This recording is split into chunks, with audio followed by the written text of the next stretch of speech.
Voilà, regardez les deux tests. Celui d'en haut, c'est un test négatif. Quand vous ensemencez, c'est comme ça que se présentent les puits sur la carte.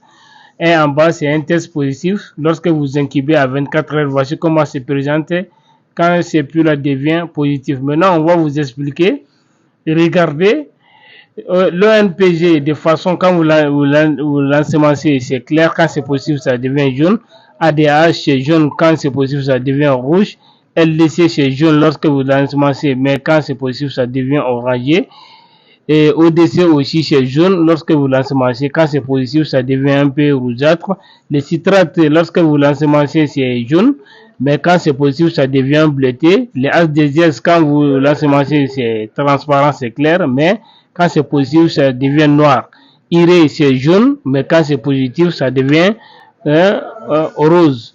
TDA, c'est jaune. Lorsque ça devient positif, ça devient un peu noirâtre. D'accord? Indole, c'est clair. Quand c'est positif, ça devient aussi rougeâtre. Les VP, c'est clair. Quand c'est positif, ça devient un peu de façon marron.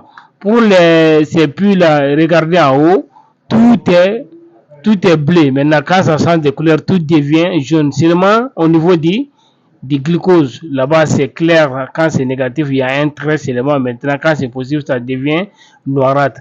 Par contre, toutes les autres, que ce soit glucose, mannitol, indole, sorbitol, RH, saccharose, mélanine, hein, l'amylase, l'arabinose, tout est bleu lorsque vous les ensemencez.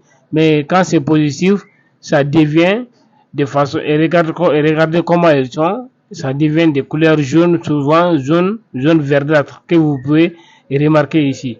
Maintenant, vous avez vu comment se présentent les puits de la carte quand c'est positif et quand c'est négatif.